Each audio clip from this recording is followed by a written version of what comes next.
Relax. You'd better enjoy your last moments as a bachelor.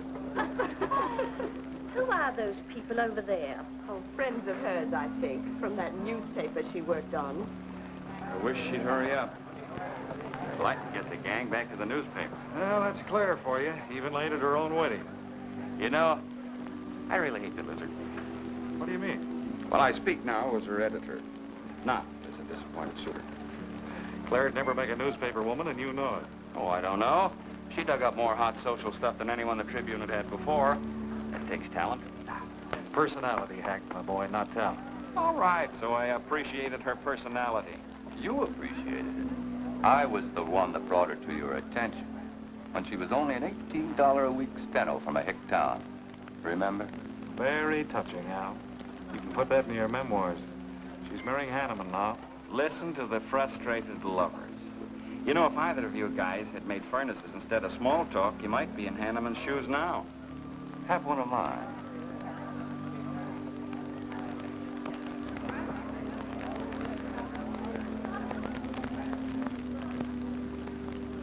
We do have memories, don't we, Les?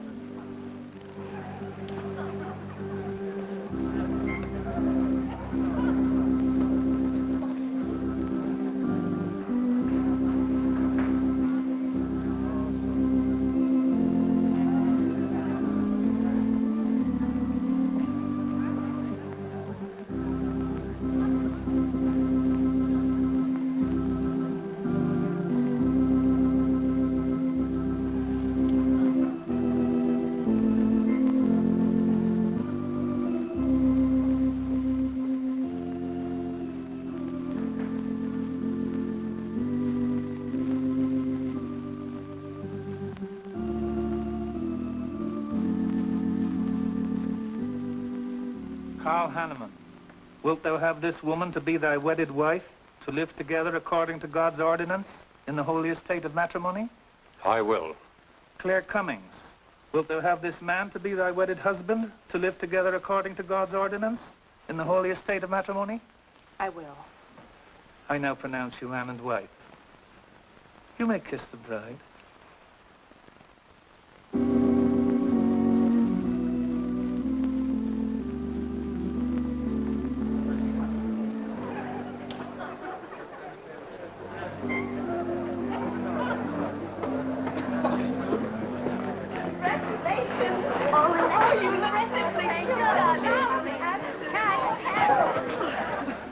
June, don't tell me I'm going to lose another employee. Don't worry, Mr. Doyle. I don't even have a boyfriend. We better go in now and cut the cake. We'll have to hurry, darling, if we expect to catch that plane. I'll be right in. I just want to say my goodbyes to a few of the gang. All right, but hurry. Thank you. Thank you.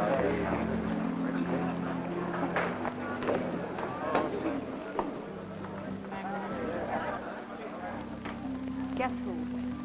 Why did you come out here? Because I love you. Because you love me. Claire, you're crazy.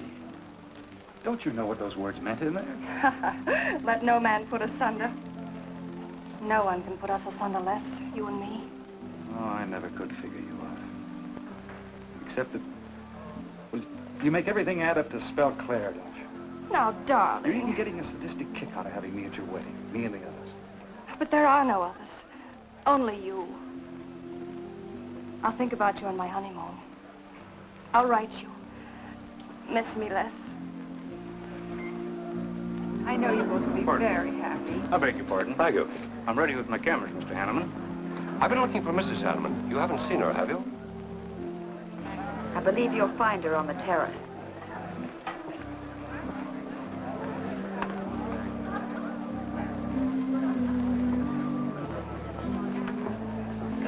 Carl, why aren't you entertaining the guests? I've been waiting for you, my dear. I was detained. On the terrace?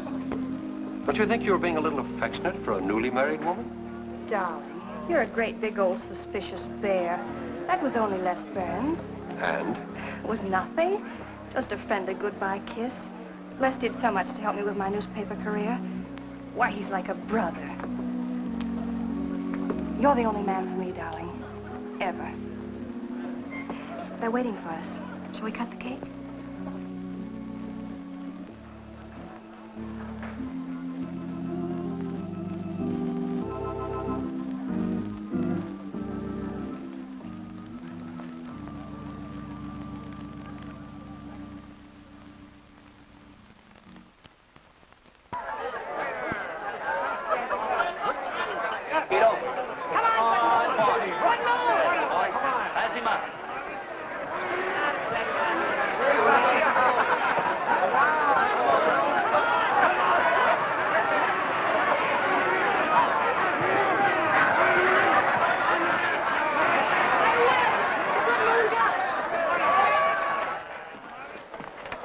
How much did he pay?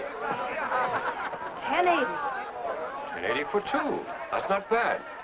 I win $540. Claire, you mean to say you bet $100 on that horse to win? Of course. In these places, you have to spend money to make money.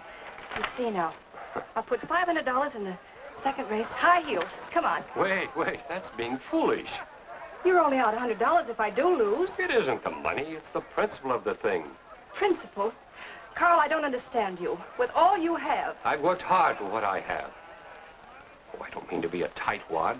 A little bet for fun is all right. But I have too much respect for money to throw it away on horses.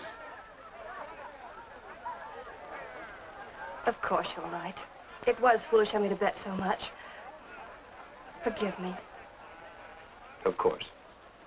Now, excuse me, I want to go cash these in.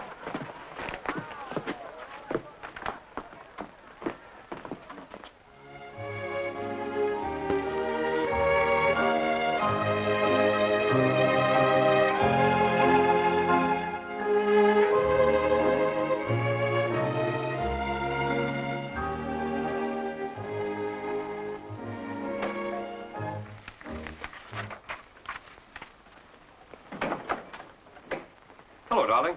Miss me? Back so soon, Oh, Carl. we went to the barber shop. Who are you writing to? June Taylor, you remember. Les Burns' secretary. She was at our wedding. Do you want to read some of the awful things I said about you?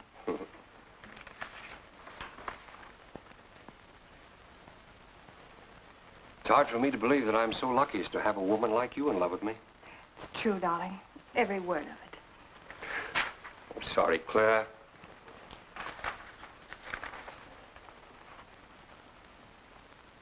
My darling Les. To June, eh? Things are beginning to make sense now. Carl, darling. So that was a goodbye kiss you gave Les Burns. Well, Well, what do you want me to say? nothing. There's nothing you can say, I guess. I'm only glad I found out about it now. Carl, what are you going to do? I'm going back to San Francisco. We're through.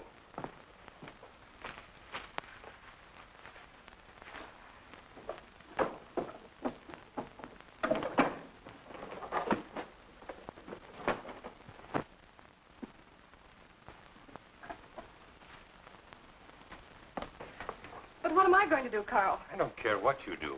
But I have no money. Thanks to your great generosity. That was enough for the week's hotel bill.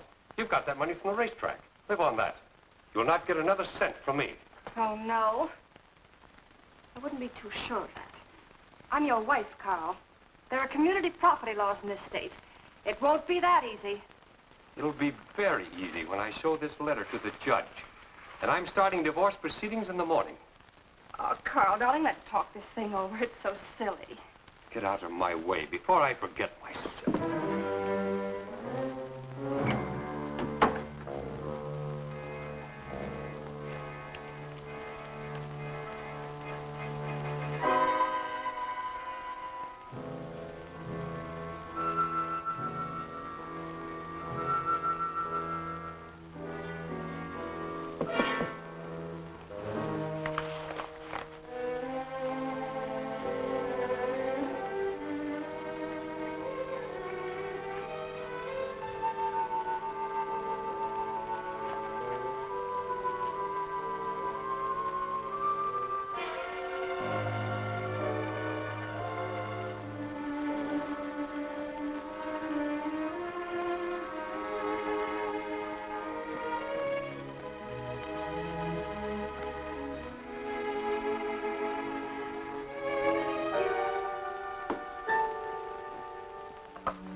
Would you please connect me with a house physician?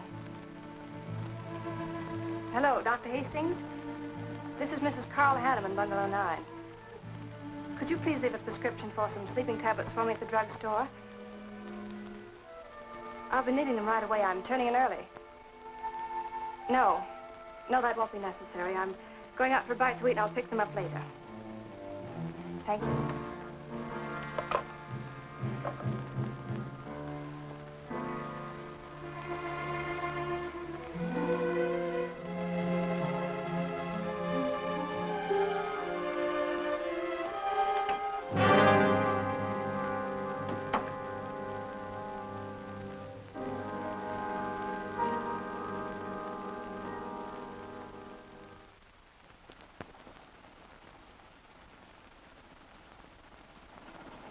I want a new set of plugs in 42. Okay, Blackie.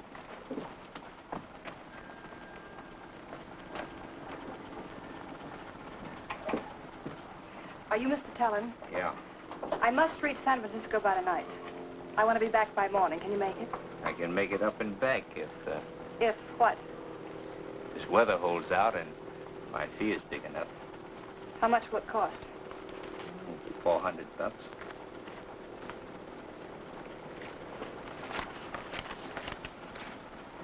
Why 5? I said 4. I know you said 4.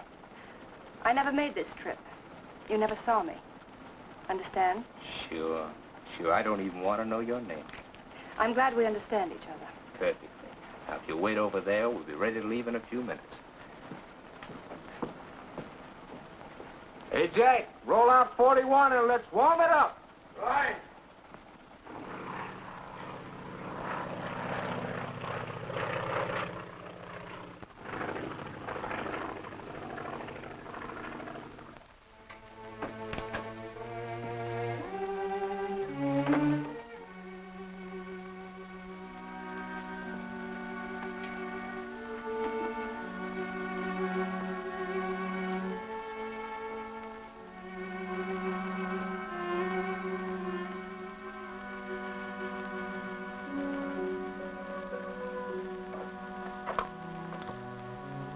Room service, please. Hello. This is Mrs. Carl Hanneman, Bungalow 9. Would you please send a waiter over with the menu? Thank you.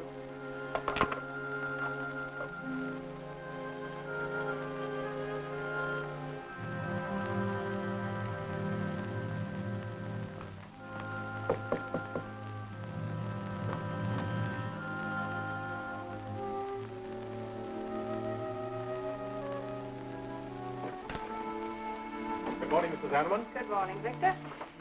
Let me see. I think I'll take some orange juice and toast, coffee. That'll be all.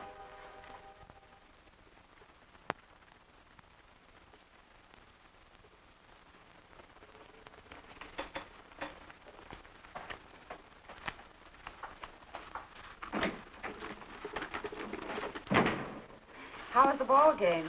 That was no ball game. It was a track meet. 12-0.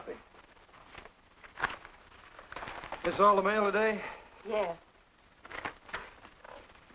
By the way, I meant to ask you sooner, but I'm going to have a little dinner party tonight for a couple I know. You're invited if you're not doing anything. Well, sure. What's the occasion? They're going to be married soon. They're awfully nice kids. Married. And the trouble will really start. Mr. Burns' office. Long distance calling. It's Mrs. Hanneman. Hello, Claire. Hello, Les. I'm so glad I caught you at the office. How's the honeymoon? It was interrupted. Carl had to go back east yesterday. Business, he said. He wanted me to stay over, wait for him here. But I'm not. I'm coming back to San Francisco tonight. You think that's sensible? Of course not. But I'll see you again. Look, I want you to arrange a plane ticket for me. Reservations are so hard to get at this end, it'll be easy for you. All right, Claire. I'll take care of it tomorrow. Tomorrow won't do. I'm coming home tonight. Okay, I'll wire you back on the time. I know you would help me. Be sure and meet me at the airport. I can hardly wait to see you. Goodbye, Les. Goodbye, Claire. June, get a hold of Hack Doyle. Have him get me a reservation on the 8 o'clock plane out of Los Angeles tonight. It's for Mrs. Hanneman. Are you planning to meet her? Yeah. Oh, I guess I'll have to cancel our dinner party tonight. It doesn't matter. Apparently, Claire can get anything she wants out of anybody at any time. Can't she?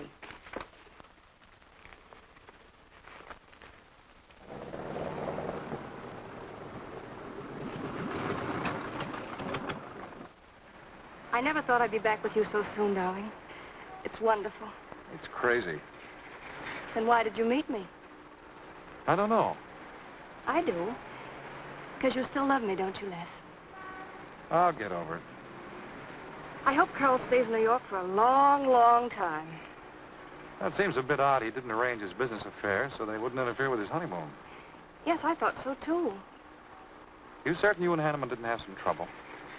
What kind of trouble could we possibly have had? Quarrel of some kind? Perhaps over us? Now, wouldn't that be ridiculous? Giving him some reason to doubt me just so soon after we're married? What do you think you're doing now? You don't feel sorry for Carl, do you? No. No, I don't. But I should. Look, let's forget all about him. For a few days, anyway. Take me home, I'll change, and you can take me out to supper. Claire, I'd rather not go to the house. But I must freshen up, darling. I really must. You want me to be beautiful, don't you? Just for you? You are beautiful. See? There's nobody home.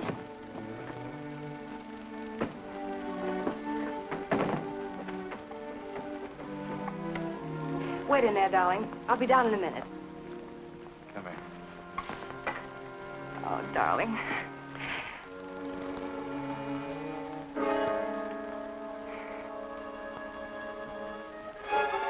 Les, what is it?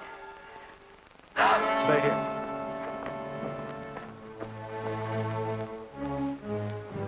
Carl.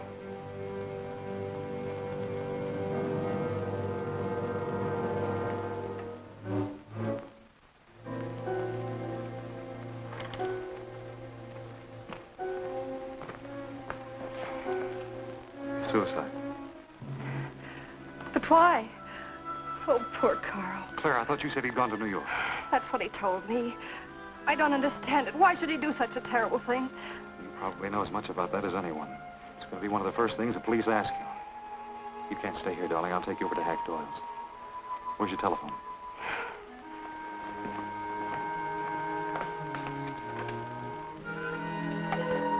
Police headquarters, please.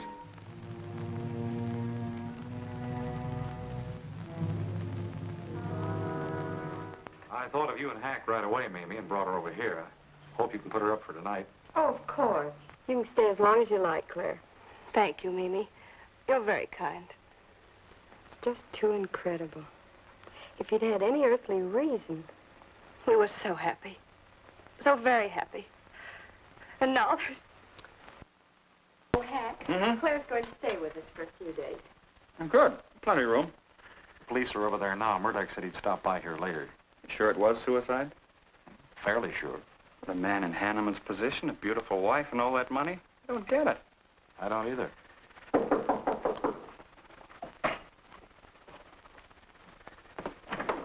Oh, hello, Bill. Come on. How are you, Hank? Hello, Claire. Hello, Bill. Sorry this had to happen to you. Sit down, Captain. How about a cup of coffee? Thanks, Miss Doyle. I won't annoy you for long, Claire. Just a few questions, routine. You know how it is. Of course. Les gave me most of the details over the phone. Your husband, by the way, has been dead for nearly 24 hours.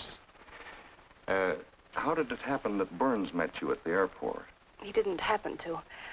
I phoned him from Los Angeles. How come?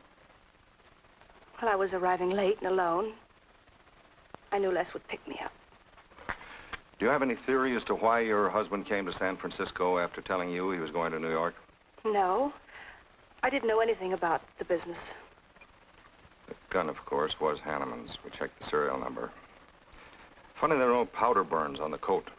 Bill, a suicide doesn't always press a gun against his body. In that case... There would be no powder burns, I know. Do you know of any reason why your husband should have taken his life? No, I don't. Anything wrong with his health? Not that I know of. But that could have been the reason. Had you quarreled? Oh, no. No, we never quarreled. Believe me. Throughout every minute of our married life, we were supremely happy. The entire week, huh? Well, that's all for now. I may want to talk with you again later. Where will you be? Right here with us. Thanks. Bill. Yeah? You, found fingerprints on the gun, of course. I mean, Hanneman's prints. Uh-uh. Clean as a whistle.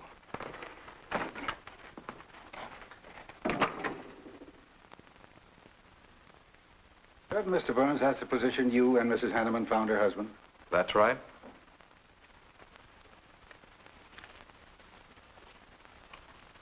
One more question, Mr. Burns. Your testimony at the coroner's inquest said you touched nothing. That's true. Then how did you know the man was dead without feeling his pulse or heart? Mr. Chalmers, I've been around enough to know a dead man when I see one, especially after 20-some-odd hours. You assumed that Mr. Hanneman committed suicide. Why? Well, everything points to suicide. Not in my assumption, Mr. Burns. Mrs. Hanneman, you say you saw your husband alive on Monday afternoon, and then the following night, which was Tuesday, you saw him again. Yes, but he was dead. I've told you everything. You don't need a weather vane to see which way this wind is blowing. Was it customary for the servants to take a vacation whenever Mr. Hanneman left on a trip and leave the house empty? Well, I don't really know. I didn't give orders to the servants. Carl, Mr. Hanneman ran the house. I hadn't moved in yet. I see that you also assumed that this was a suicide. Naturally, it couldn't have been anything else. That's what Mr. Burns said. According to the Police Scientific Detection Laboratory, the pistol found near the body was the one used in the death of your husband. But they found no powder burns on the clothes of Mr. Hanneman, nor fingerprints of any description on the gun. Furthermore, it was brought out that Mr. Hanneman couldn't have fired the gun because in making certain tests of his hand for traces of powder marks, none was found. Just what are you driving at? Simply this. Carl Hanneman was murdered. But unfortunately, I haven't enough evidence to hold either of you. You were out of town, and your alibi was proven. You're free to go. But let me give you a tip. I'm not buying any suicide theory, so the case will remain open. See you later, Ed. So long, Hack.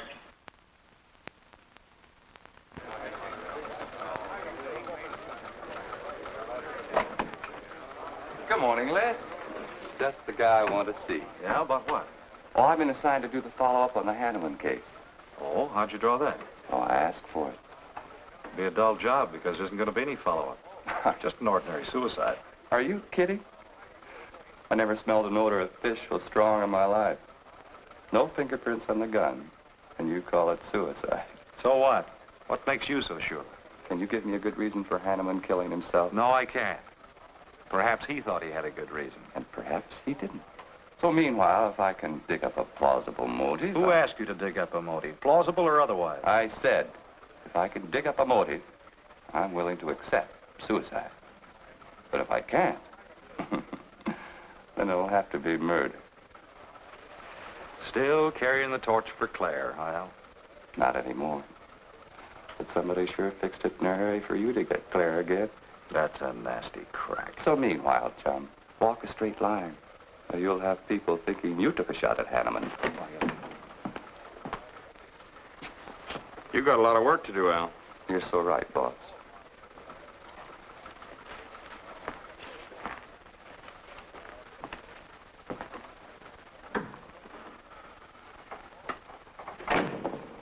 Sorry, Hack.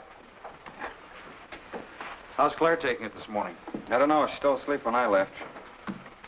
Les, I'm worried about this deal. Police aren't buying any suicide theory. Is that why you put Herrick on the story? Maybe. He might dig up a suicide motive. What's your slant? Well, Hanneman killed himself. Nice try, Hack. You're about as subtle as a punch in the nose. You think Hanneman was murdered, don't you?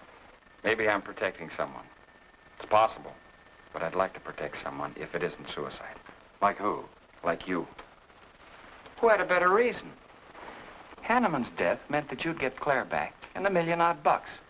That makes sense to a lot of imaginative characters around this town. I don't believe it for 1 second.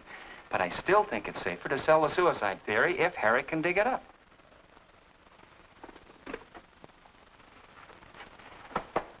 Thanks, Hack.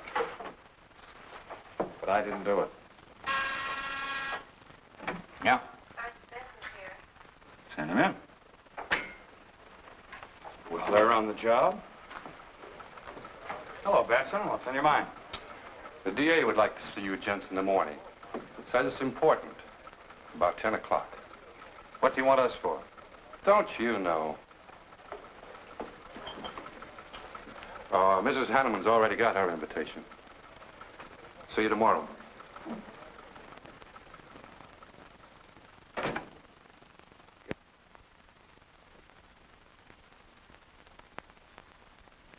Herrick really revels in pouring it on.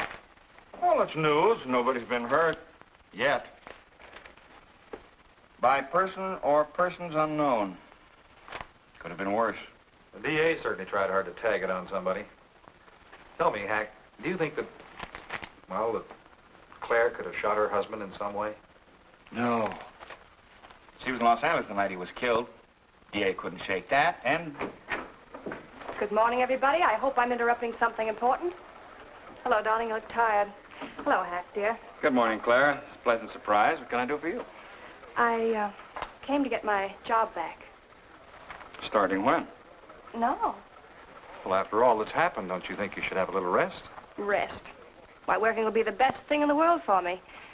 It'll keep me from thinking too much about poor Carl. After all, I must carry on. My life is still ahead of me. What's the real reason? Well, I do need a little cash. I have the house and my clothes, but I just won't be able to live on the widow's compensation the court will allow me. You wouldn't want me to have to sell my clothes in order to eat, would you? Oh, no. After all, I've made other arrangements about your column. Beth Warnock's taking it over. You are still the boss, Hack. Les, darling, wait outside for me. I'll be out as soon as I've had a heart-to-heart talk with Hack. I know. You might as well say yes, Hack. I've had these heart-to-heart talks.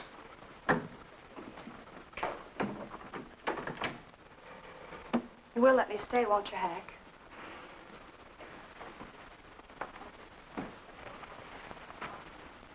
Yes, but I was hoping you wouldn't ask it.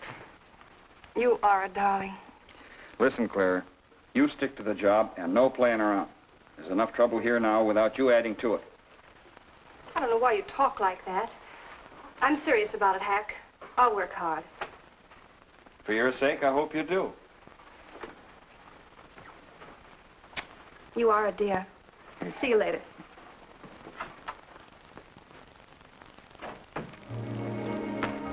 Well, see you later, Al. All right. Hopefully you're friends. Yeah, old friends.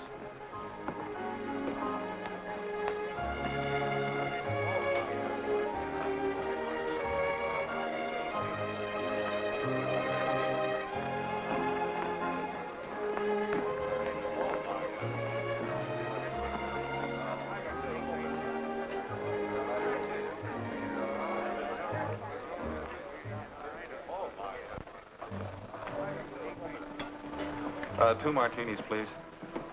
Chicken salad? Fine. Chicken salad for two. And coffee. Les, do you know a good lawyer? Yeah, why? Well, I need one to handle Carl's estate. What's the matter with Hanneman's regular lawyer? Ah, he's an old fuddy-duddy. I want someone whom I can trust to take care of my interests. Well, you might try Lawrence Carson. He specializes in probate work. Carson? Good. I'll call him tomorrow.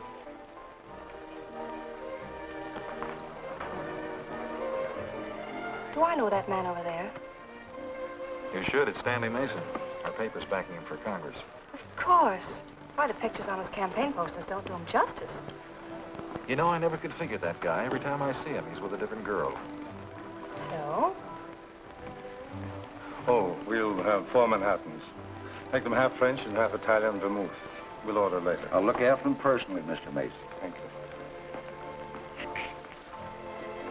Stanley, isn't that Hanneman woman over there? Yes, she's very attractive, isn't she? Well, if you like the type.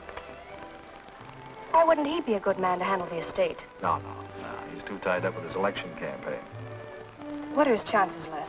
I'm going to Washington. Pretty good. Why? That makes him important. I've got to have someone with influence. He looks like the kind of a man who could get things done quickly. Capable enough, I suppose. Probably make a good representative.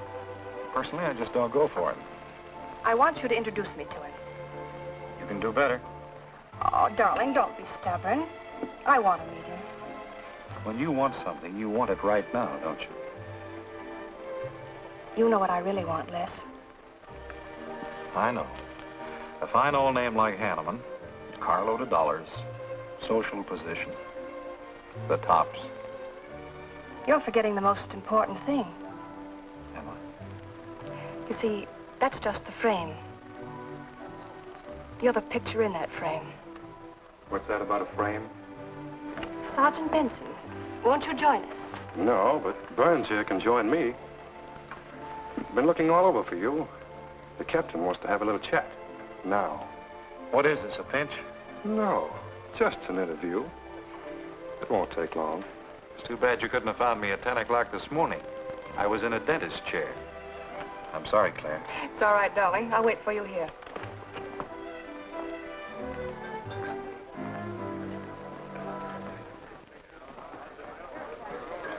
Violet.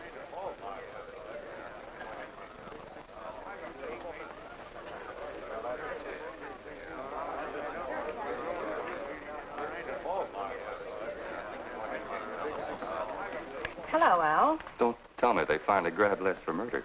Wouldn't you like to hear me say yes? Yes. Well, don't stop the presses. Yet. You're the most composed dame I ever saw. I don't believe you give a hoot whether this case ever gets solved. Oh, but of course I do. Really. Say, Al, how well do you know Stanley Mason? Quite well. I've planted some of his propaganda.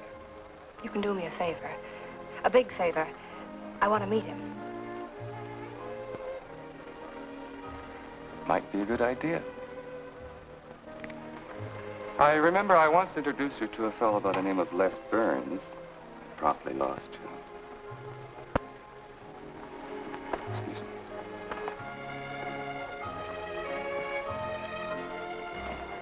Stan, how are you? Well, hello, Al. Say, I have a young lady over here I'd like to meet you. Just take a minute. Well, all right. Excuse me? Excuse me. Claire, this is Stanley Mason. Mrs. Hanneman. I'm so glad to meet you, Mr. Mason. How do you do, Mrs. Hanneman? Won't you sit down? Sorry, I can stay but a minute. I know you think me rather forward, but being an attorney, you can understand my predicament. I'm desperately in need of someone to administer my late husband's affairs. I thought perhaps you could help me. Well, I hadn't intended on taking on any more work this summer. My campaign requires so much attention. However, supposing you come to my office at, say, 4 o'clock, we can at least talk it over. Oh, thank you. I would appreciate it. Here's the address. So, until then... Oh, excuse me. Sorry. Thank you, Al. Don't mention it.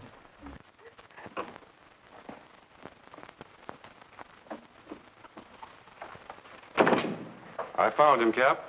Right where I expected. With a grief-stricken widow. Only if she's grief-stricken... Skip it. Les, my boy, have a seat. Last time it was hello, Burns. Today it's Les, my boy. What do you want? You know, I just wanted to chin a bit, will you? Oh? I didn't know I was that interesting. You live out in the Hanneman neighborhood, don't you? No, and you know it. But you go out to that neighborhood quite often, don't you? Yeah, so what? To visit friends. Oh, sure, that's right. There's Hack Doyle and his wife, June Taylor. Say, there's a clever little girl, huh? Your secretary, huh? Since when have you become so interested in my secretary? I thought you were a happily married man. Weren't you out in that neighborhood the night Hanneman was shot? Monday night? No, I wasn't. I played gin rummy with the boys in the press room. Went home to bed about 10 o'clock. You read the testimony, did the checking. Come on, Murdoch, what's on your so-called mind? Funny, we can't find any record of where you were between 10 o'clock and 8 the next morning when you had breakfast at Drake's coffee shop. Nobody saw you around your apartment house. Nothing so strange about that. People in my neighborhood mind their own business. I spent the night sleeping. You got an edgy temper today, Les. Aren't worried about anything, are you? I'm annoyed. Until you and the DA get this thing settled, nobody will get any rest. We may have the answer quicker than you think. The police expect to apprehend the criminal within 24 hours. Shall I quote that? You can write out the gags, Burns. You've been crazy about Claire for a long time, haven't you? That's right. You thought she was going to marry you. Then she married Hanneman. That must have been quite a jolt. I won't deny that either. So you must have been pretty sore at Hanneman for beating your time. All right, I suppose I was. You know, Burns, you've given out with all the motives a man needs for killing another. You don't need motives, Murdoch. You need evidence. Evidence? You just told me that you weren't near the Hanneman home last Monday night. I wasn't. And how do you account for your cigarette case being found on the Hanneman garden, still wet from Monday night's rain? I don't have to account for anything. To throw cold water on your mastermind, I tossed that away right after the wedding.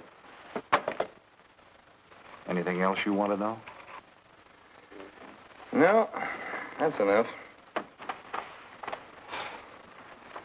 Next time, be more careful when you talk to the captain. Listen, Mr. Benson, if I've hurt the captain's feelings or yours, arrest me. And I can sue, and you'll be back writing tickets for jaywalkers.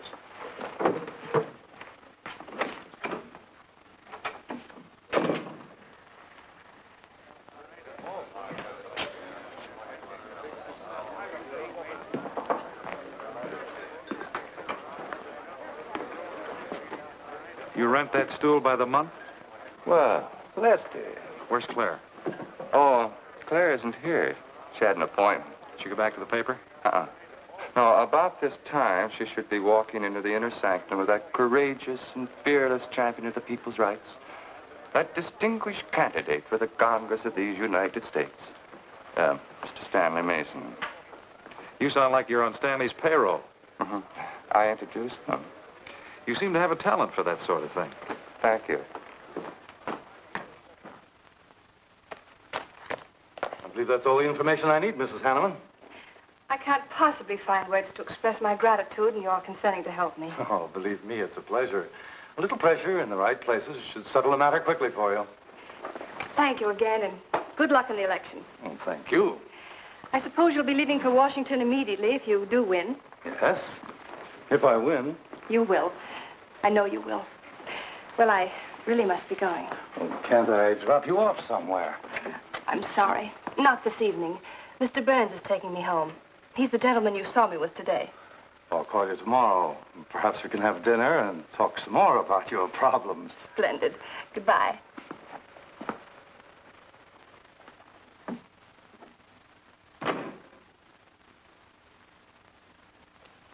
Look, Claire, don't you think you ought to stay over at Hackulo's a little longer?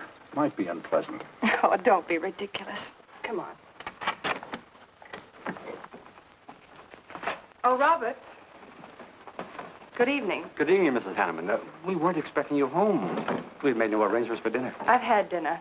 Please take my bags to my room, and you and Christine take the evening off. I shan't be needing you. Thank you. Oh, Mrs. Hanneman, I just wish to say on behalf of Christine and myself that we're pleased that you're home, and we'll do everything we can to make you happy. Why, thank you, Roberts.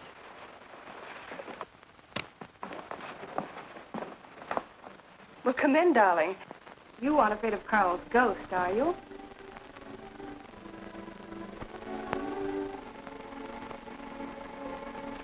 You'll never be happy here, Claire.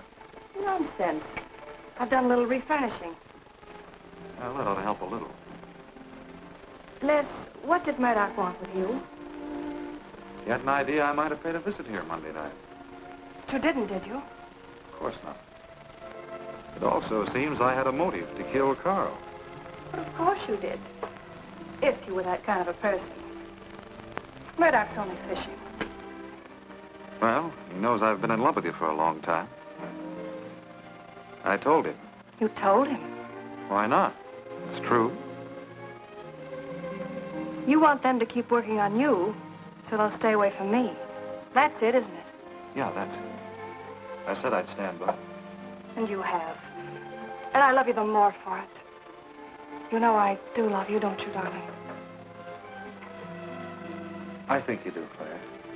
In a peculiar, mixed-up sort of way. I never should have married Carl. I didn't really love him, but he offered so much. Things I never had. But that's all over now. No, it's not all. And it won't be until they find his murder. They will. And there'll be nothing to keep us apart again. Ever. Claire, if I could only sell myself on that. You've got to, Les. You've got to.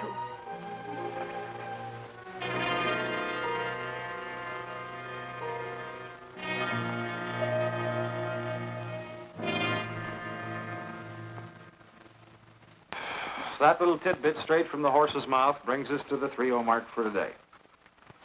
See you around about this time tomorrow. Les Burns. You're pretty sharp today. That's the best column you've done in 2 weeks. Thanks. You say so, it must be all right. Hi, pal. Hello, Harry. Hear about your girlfriend? They dragged her in this AM. Murdoch and the DA gave her quite a going over. No use charging to the rescue, Les. Stanley Mason already beat you to it. What do they want with her, Al? Well, it seems they had a hunch Claire made a fast round trip into town the night her hubby joined his ancestors. Seems they thought her alibi about being in L.A. the whole time was the bunk. Oh, that's ridiculous. Oh, is it? Well, you'd know more about it than anyone. Jones, put that through, please.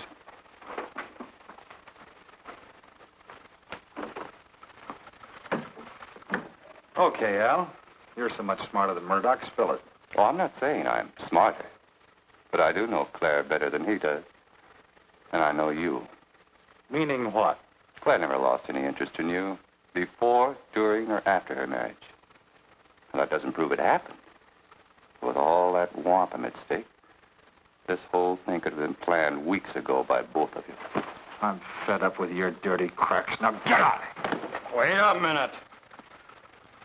Look, Junior, one of these days I'm going to be too late and you're not going to have any teeth. Mm-hmm. You're so right, boss.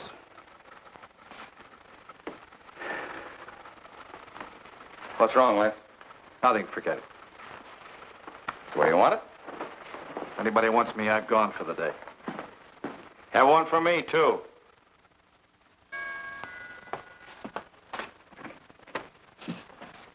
Where's Miss Hanneman? I gotta see her. Is she in? Why, yes, but she's going out. This is important. What's the trouble, Les? Oh, I've been trying to find you all afternoon. You didn't get back to the paper. Where were you? I was with Mr. Mason. We were talking over the estate. Oh. Looks like you got some more talking to do. It's really only business, Les. Come in, but I can only see you for a moment.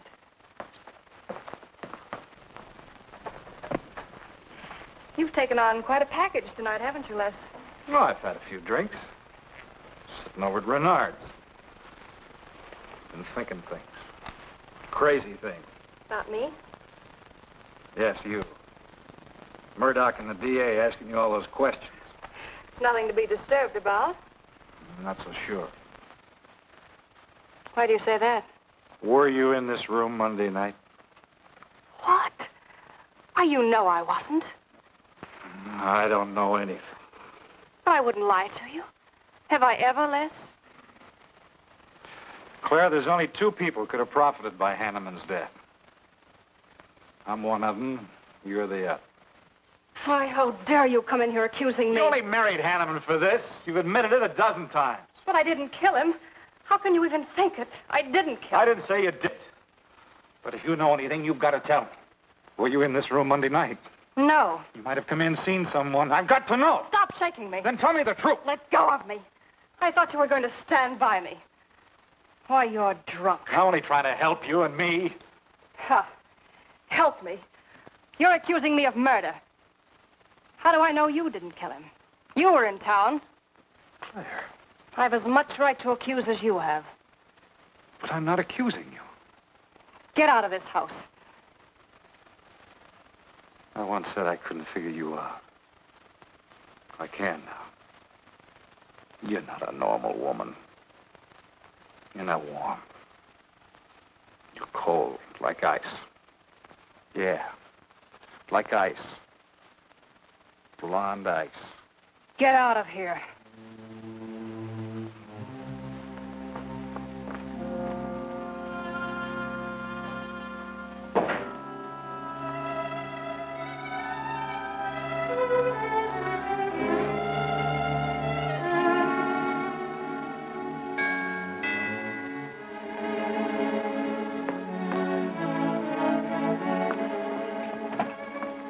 Oh, thought it was... Hello, Mrs. Hanneman. I don't believe I know you. Sure. Sure you do. Let me come in. We can talk better inside. In there. Now, what do you want? Well, I saw your picture in the paper, and I found out who you were. I figured we could make a deal. Deal? I was going to call on you last night, but you had company, and I had to see you alone. What kind of a deal? Seems that plane ride last Monday night returned big dividends. I paid you to forget me. I thought I could trust you. Sure. Sure you can trust me. But it's hard to forget murder for any $100. Why, you dirty double... I don't like that word. All right, we'll forget what happened to Hanneman. I'll go along with you on that suicide story. That is providing there's a little consideration of, let's say, 50 grand. $50,000? Why, I don't have that kind of money. This estate's in probate. I won't receive a thing for months. I can wait. But in the meantime, I'll take this. I know a little man who'll lend me money on it. All right. All right. Just don't come near this house again. But I will keep in touch with you. Quick, out the terrace door. And don't forget, Mrs. Hanneman, I'm not kidding about that 50G.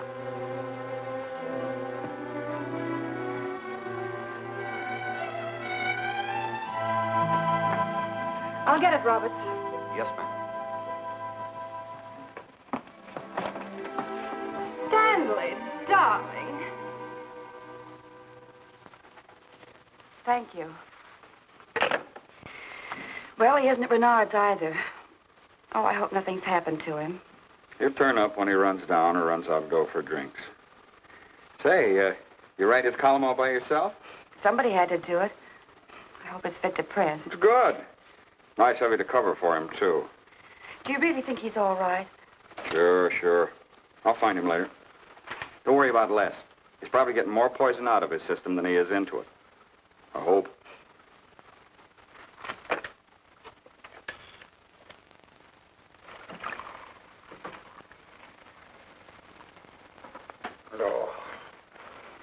Oh, June. Oh. See if you can give me another head, will you? This one's not going to do me much good. You certainly had a little trip for yourself. I guess so. What day is it? Tuesday. Holy mackerel. What happened to Sunday and Monday? I took care of them for you. Oh, you would. Who found me, Hack Doyle? No. Claire. Claire? Mm-hmm. You were trying to convince the doorman at the top of the mark to let you out on the roof. It was the only way to the moon. Oh, brother. The moon? Looks like I wanted more than a little trip. Here, drink this. It'll make you feel better. Guess I've been the horrible example, huh? You no doubt thought you had a big reason for getting tight. I had to get away from something. Something wasn't good for me. Have any luck? I don't know. I'm never going through this again, I can assure you of that. June. Well, I guess I'd better get back to the office. Well, thanks a lot for looking after me, June. I'll be down after a while, if I can make it. Don't hurry.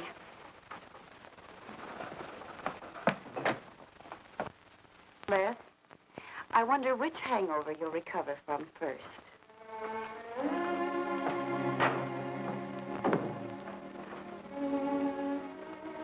I thought we were all washed up, Claire. Les, for everything I said the other night, I'm terribly sorry. I guess I was a little mixed up myself. Forgive me, darling. I must have been out of my mind to say such awful things to you. I realized the truth later. You were afraid for me because you loved me. That was it, wasn't it? Yeah, maybe it was. I just couldn't believe that. Look, let's forget all about it. We know there's nothing to worry about. There never was. We know that, don't we, Les? Sure, Claire. Sure.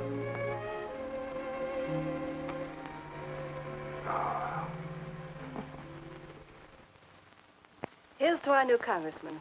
May your career be long and successful. Thank you, darling. Jeff, but aren't you both a bit early? I only wish I could be as sure of my future in psychiatry as you can be of your future in Washington. Doctor, you were analyzing me at dinner, the workings of my mind. Do go on. It's very interesting. I've never been psychoanalyzed before, and your deductions amaze me. Claire, I warn you, if Jeff continues, he'll have you convinced you're batty. Simply because your father ran away with another woman and your mother was relegated to hard work. Stanley doesn't quite believe in the powers of psychoanalysis, Mrs. Hanneman.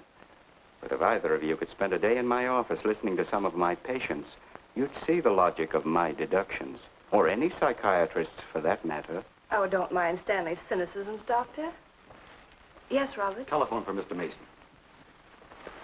Excuse me. Certainly. I was telling you at dinner that I believe that money, clothes, adulation, etc. was a necessity with you. That some people are impelled towards an objective without even consciously knowing why. Is there something criminal in my being ambitious? Why, no. Criminal? Of course not.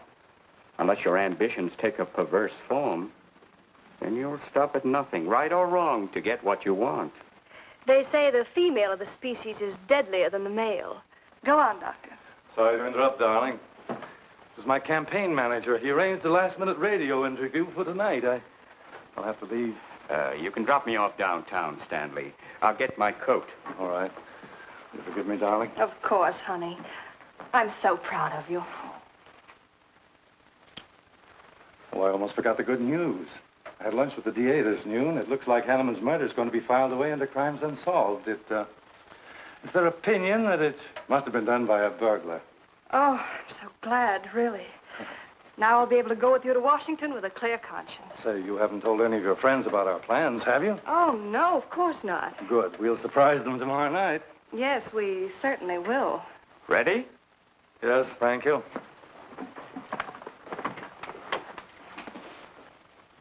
Good night, Claire. Good night. Mrs. Hanneman, please don't take my mental probing too seriously. You're a very charming hostess. So don't worry. I never worry. Good night. Good night.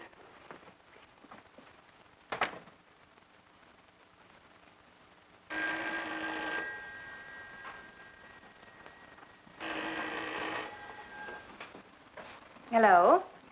Yes, this is Mrs. Hanneman. That's all right, Roberts. I'll take it. Hello? Who? How dare you call me here? I had you. I'm in a jam. I need some dough, and you've got to help me. The estate isn't settled yet. I told you I don't have any money. Don't give me that. You're a smart girl, and if you haven't got it, you know where you can find it. I need at least a couple of grand now and tonight, or else I go to the cops. I got nothing to lose. I have about $700 cash in my jewelry. All right, bring it along. Meet me at the end of the Old Valley Road. Be there in 20 minutes.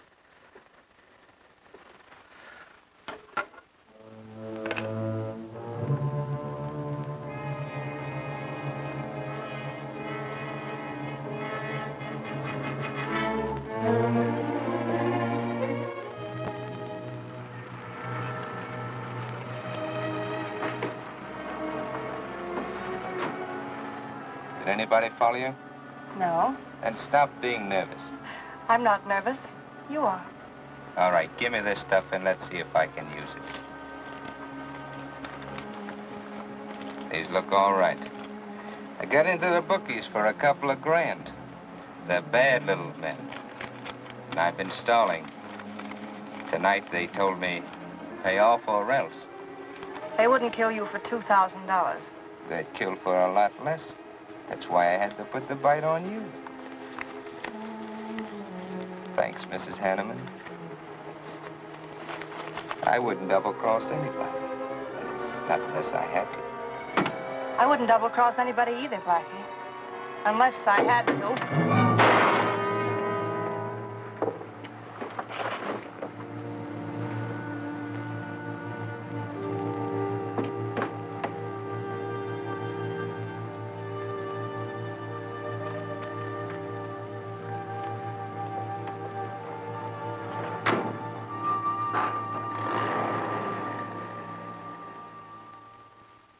First returns have been received from the 12th precinct.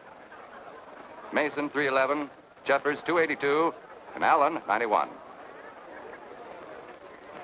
That just about cinches it. If I can do that well in the 10th, I can carry them all. My gratitude, Doyle. Without your paper in back of me, I wouldn't have had a chance. Think nothing of it, Mr. Mason? We're glad we backed the right man. Well, it looks like you're in, Mr. Mason. Congratulations.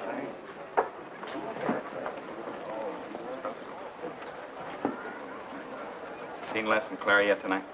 No, I guess she's waiting to make her grand entrance. It's about 100 times you've asked for them, Hack. What gives? Nothing?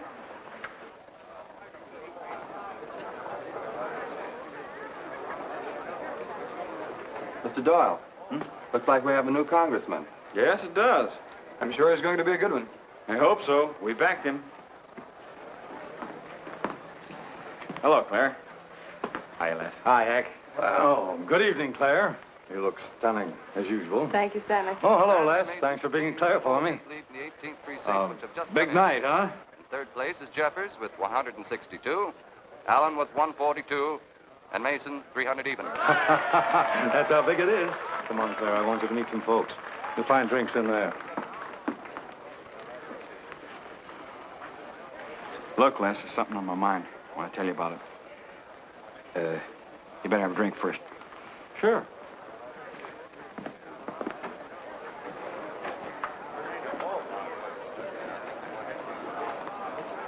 Hi, folks. How's the brawl? Well, at least the liquor's good.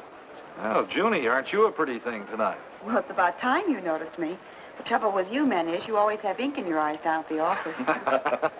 Have a fresh one? No, thank you. This will do. Les. I'll talk to you for a minute. Excuse us. What gives? Did you come with Claire tonight? No, I came with my Aunt Martha from Penobscot. No, I'm serious. You saw her come in with me. You better get her out of your system, but right now. What are you talking about? Things are fine with us now. She couldn't be sweeter. You should have seen her earlier, helping me get things ready for that little party up at my place tonight. How about a speech, Mr. Mason? We haven't had one. Come on, Stanley. Yeah, give us a speech. That's all I need. Now, wait a minute. Speech, all right. If you want a speech, you shall have it. Ladies and gentlemen, I want to introduce to you a very lovely young woman, better known to you as Claire Cummings. I am happy to announce that she's bestowed upon me the great honor of consenting to become my wife. This is a dirty, low-down trick. But I'm glad it's happened. Someday I'll tell you why.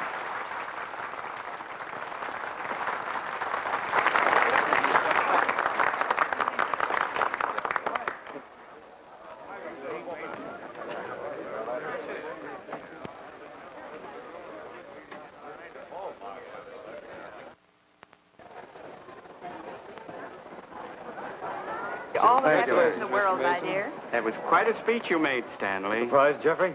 Aren't you going to congratulate us, Doctor? It's customary. Hate to take you away at this moment, Stanley, but there's something I must talk to you about. It's important. But of course, Jeffrey. Will you excuse us? I know you'll enjoy living in Washington. When do you plan to have the wedding?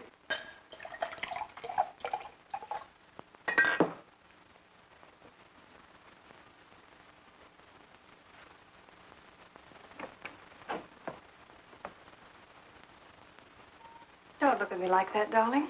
And what are you doing here? I wanted to see you alone. Sure, not a husband in sight. Dead or alive. I didn't have a chance to explain. No one can put us asunder, Les. You and me. It was more effective last time with wedding music, remember? Oh, you're cruel. I didn't mean to hurt you, and you are hurt, aren't you? That's how much you bother me now. Not a quiver. What about your heart? Claire Cummings, Hanneman, Mason.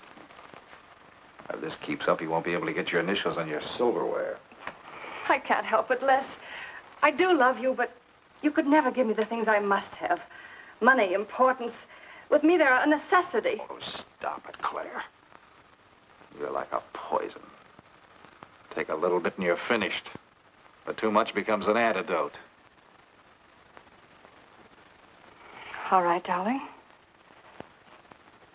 But if we've really come to the end,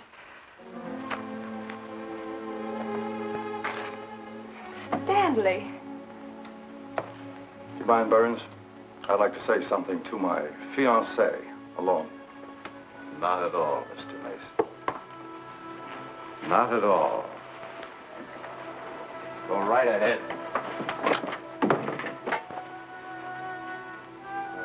The congratulations are hardly over before I find you in the arms of your old sweetheart. That was a stupid remark. I had to say something to him, didn't I? So you didn't tell him earlier. You said you were going to? Well, I couldn't find the words. Is that why you're angry? Oh, darling, let's not quarrel. We can do that after we're married. There isn't going to be any marriage. What are you saying? I'm afraid we've made a mistake.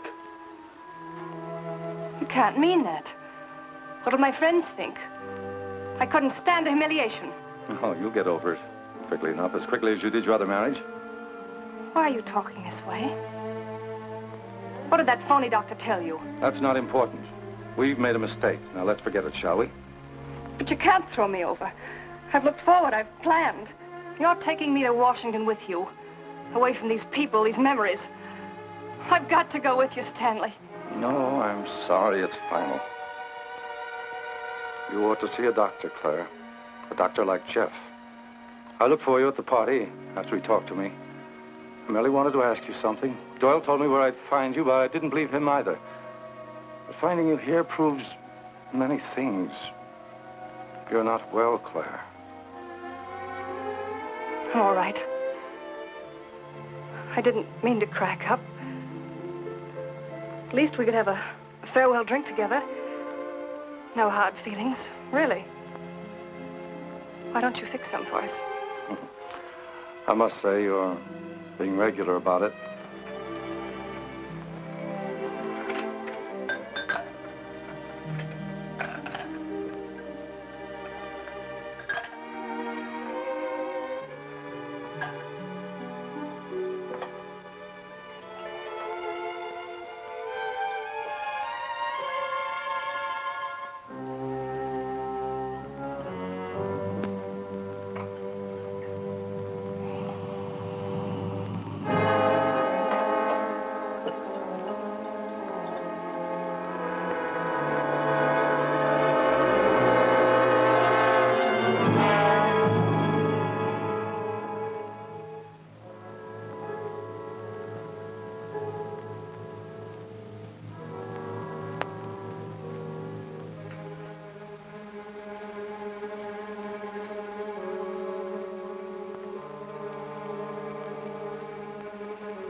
Claire. What have you done? I did nothing. You killed him, Les. I killed him? Don't you remember? You came in just a few minutes ago. You saw us talking. You looked funny. Crazy. You said you were going to kill Stanley because he stole me from you. So you picked up the knife and you stabbed him. You're out of your mind. No, I'm not. You're insane. No. No, I saw you do it. You dropped the knife and you ran out the door. I tried to stop you. Came in just a few minutes later. Right now. You murdering little idiot. Les, don't! Mason, you won! Alan just conceded the election! You're going to... You're gonna go. You made it on its minute right there.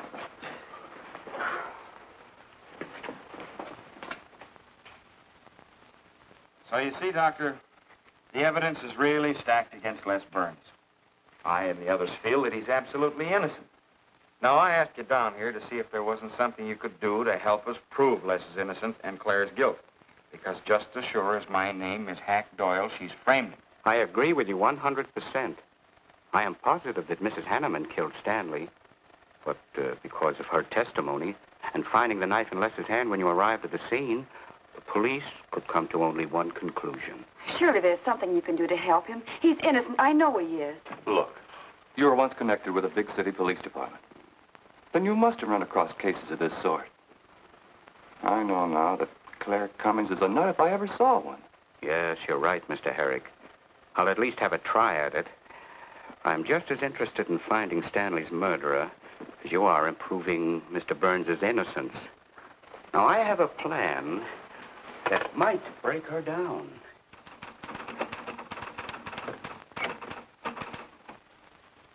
Well, good morning, Dr. Clippinger. To what do I owe the pleasure of this visit?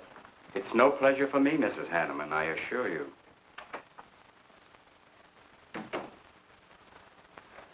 I just came to ask one question. Why did you kill Stanley Mason? What? How ridiculous you are, Doctor. Am I? You see, I had a talk with Stanley last night concerning your betrothal and advised him against it. It's safe to assume that when he came to tell you there wouldn't be any marriage, you killed him in a fit of anger and then concocted a story to implicate Mr. Burns. It's the most absurd accusation I ever heard. You seem to forget that Les Burns' fingerprints were found on the knife and that he was seen standing with it in his hand. The police have all the facts, Doctor. Not all of them. All they need to convict Les Burns. Do you mind if I finish my column? No. Why, no.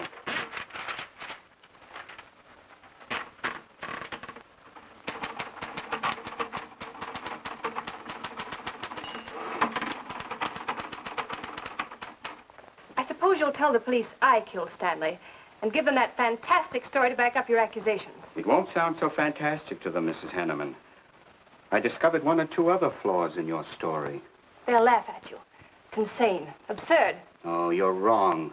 You see, I've spent my life delving into distorted minds like yours. I worked for the police for many years as a consulting psychiatrist. You sound more like a hypnotist. And I'm quite fed up with your insane theories. Now, Doctor, looking for something, Hank? Police are on their way. Police? What for?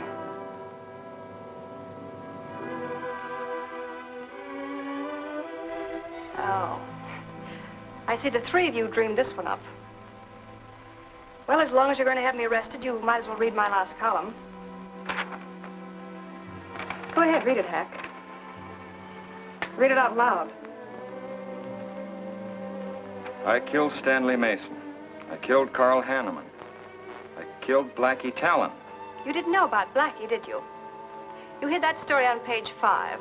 Unsolved robbery and slaying. I killed Stanley Mason because he no longer wanted to marry me.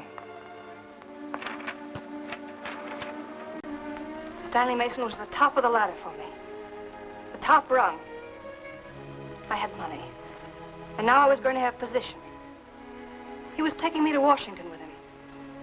I could leave then without making the police suspicious. Clever of me, wasn't it? Why did you frame Les Burns? Why? Because he caught me with blood on my hands. Because at last even he had discarded me.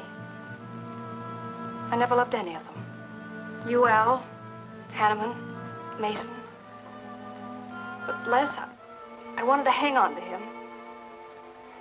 He was of no use to me, but I couldn't let him go. Maybe I did love him. Hello. Miss Cummings? No, she's off. I'm glad you confessed, because you never could have gotten away with it much longer. I would have, but to per you, Dr. Clippinger. You with your slimy scientific snooping. As soon as you came in, I realized it was you who turned Stanley Mason against me. You sent him to his death just as much as I. Sit down, Claire. Why, but for you, I'd have everything I ever wanted in life. I hated you because you were the first man who ever saw inside my mind. And I'm gonna kill you. Let go of my arm!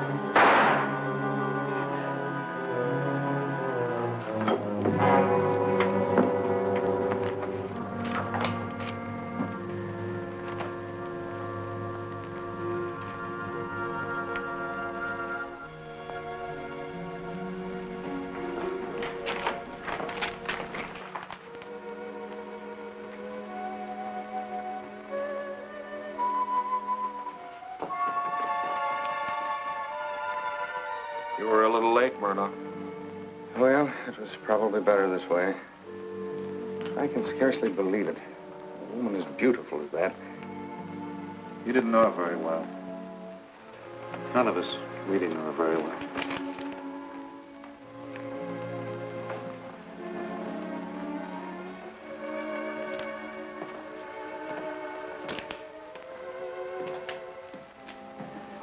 She wasn't even a good newspaper woman.